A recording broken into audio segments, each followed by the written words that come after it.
ज़्यादा भटका हुआ है, न संध्या न कोई भी काम जो ब्राह्मणोचित है वो नहीं हो रहा है। वही देखा से कि जो अन्य वर्ग है वो भी ईसाई हो रहा है। इस ईसाई लोग जो हैं जो धर्मांतरण का काम इसी बीच में कर रहे हैं। इसके लिए हम कैसे समाज में काम कर सकते हैं? ठीक है, प्रशिक्षण लें, पहले काम करें, ब्राह्मणों के महत्व को ख्यापित करें, उनके दायित्व का उन्हें ज्ञान करावें, और जो भ्रम फैलाने वाले काका कालेलकर आदि हुए, गांधी जी आदि हुए, उनके चपेट से ब्राह्मणों को मुक्त होने दें। हमने यहाँ 5-7 दिन पहले एक संस्मरण सुनाया था।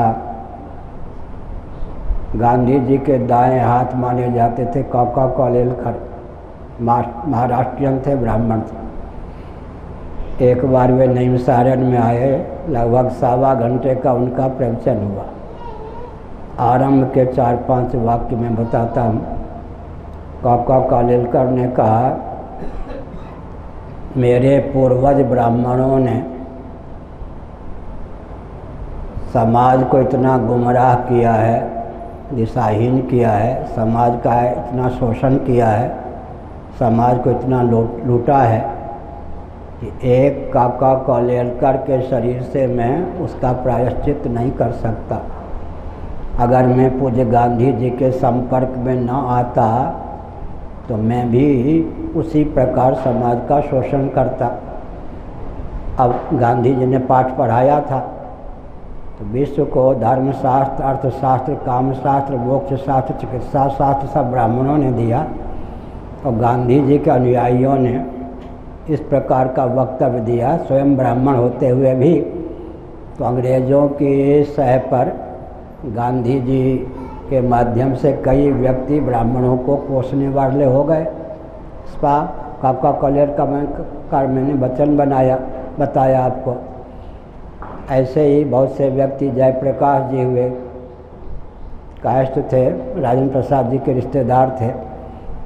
जो काम औरों ने लाठी गोली बम बारूद के बल पर किया, उन्होंने कहा ब्राह्मण क्षत्रिय वैश्यों जनेऊ उतारो।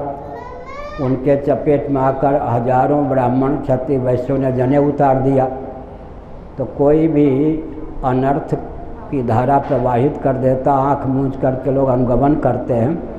तो विवेकी जो व्यक्ति हैं, जो तथ्य को दर्शन, विज्ञान, व्यवहार तीनों धरातल पर सामंजस्य साध कर प्रकट कर सकते हैं, उनकी वाणी अमोघ होती है। उनके सामने कोई खड़ा होने का साहस नहीं करता। आज भी अगर सत्य को दर्शन, विज्ञान, व्यवहार तीनों में सामंजस्य साध करके ख्यापित किया जाए, कोई भी विरोध नहीं करता। हमारा कहीं गुरु गोविंद और ग्रंथ, हमारा कहीं विश्व में विरोध नहीं होता। क्यों नहीं होता? कहीं विरोध नहीं होता। डट के बोलता हूँ हर विषय पर, अर्थशास्त्र पर भी, कामशास्त्र पर भी, धर्म पर भी, मोक्ष पर भी, राजनीति पर भी बोलता हूँ। क्यों विरोध नहीं होता? दर्शन, विज्ञान, व्यवहार तीनों में सामंजस्य साध कर बोलता हूँ। स्वप्न में भी किसी का बुरा नहीं चाहता। तो अगर ब्राह्मणों को कोसा जाता है तो प्रश्न उठता है कि ब्राह्मणों को कोस कर का होगा क्या? अगर मार्गदर्शक एतद् देश प्रसूतस्य मनुस्मृति में अगर मार्गदर्शक ही नहीं रहेंगे तो होगा क्या?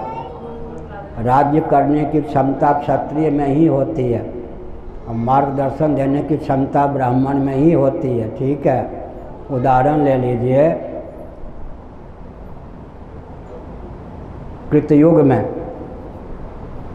देवर्षि नारद और प्रहलाद दो, एक व्यासपीठ, एक शासन तंत्र की ओर से। कृतयुग माने सतयुग, त्रेता युग में भृगु जी, पृथु जी, द्वापर में भृगु जी, पृथु जी, उधर वही कृतयुग। उसके बाद कौन हो गए? वशिष्ठ जी और राम जी। फिर कौन हो गए द्वापर में? भगवान वेदव्यास जी, युधिष्ठिर जी। फिर कलयुग में कौन हो गए? भगवान शंकराचार्य, सुधन्वा। फिर कौन हो गए? नवरत्न और विक्रमादित्य। फिर कौन हो गए? चाणक्य और चंद्रगुप्त। फिर कौन हो गए? समर्थ रामदास और शिवाजी। देख ही रहे।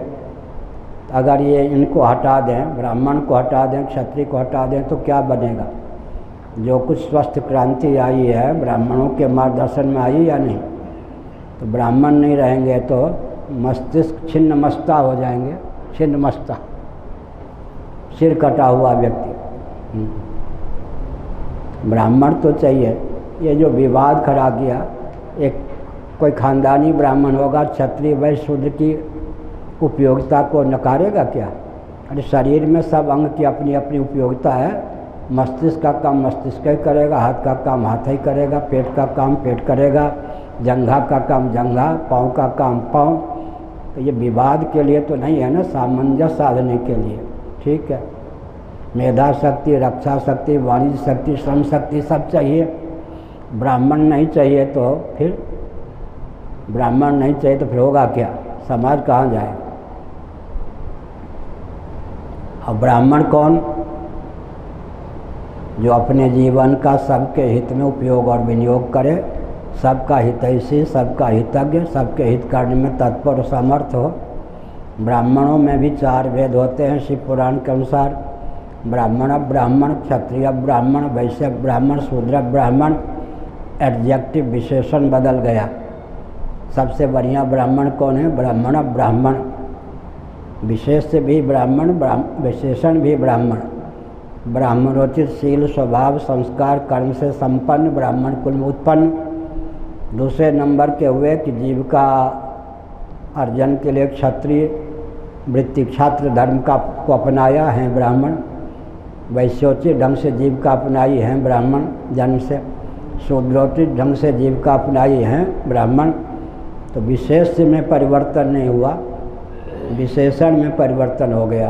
और जहाँ विशेष विशेषण दोनों ब्राह्मण है वहाँ सबसे उत्कर्ष होगा ही। 1 नंबर के ब्राह्मण ब्राह्मण ब्राह्मण, 2 नंबर के क्षत्रिय ब्राह्मण, 3 नंबर के वैश्य ब्राह्मण, 4 नंबर के शूद्र ब्राह्मण। शूद्र वृत्ति से जीविका अर्जित करने वाले ब्राह्मण को भी कोई मार देगा, यहाँ कुछ दंड, वहाँ पर ब्रह्म हत्या उसको लगेगी। गाय चाहे लंगड़ी हो चाहे कैसी भी हो, उसको कोई मारेगा तो गोहत्या लगेगी। सबकी उपयोगिता है। द्वेष पूर्वक ये जो ब्राह्मण के प्रति द्वेष बुद्धि, कोई क्षत्रिय के प्रति द्वेष बुद्धि कर दे, कोई दलित के प्रति, हरिजनों के प्रति, शूद्रों के प्रति द्वेष बुद्धि कर दे, सनातन धर्म नहीं। सबकी सहभागिता। कोल भील किरात महाभारत शांति पर्व। राजा का दायित्व है कि बहादुर कौम है ये कोल भील किरात, इनको भी सेना में भर्तित करें। महाभारत शांति पर्व। आजकल भ्रम फैलाया जा रहा है, जबकि महाभारत के शांति पर्व में आया कि कोल भील किरात अंत्यजों में है, लेकिन स्वभाव से बहादुर होते हैं तो राजा सेना में इनको भी भर्ती करे। ये लिखा है महाभारत शांति पर्व में। आगे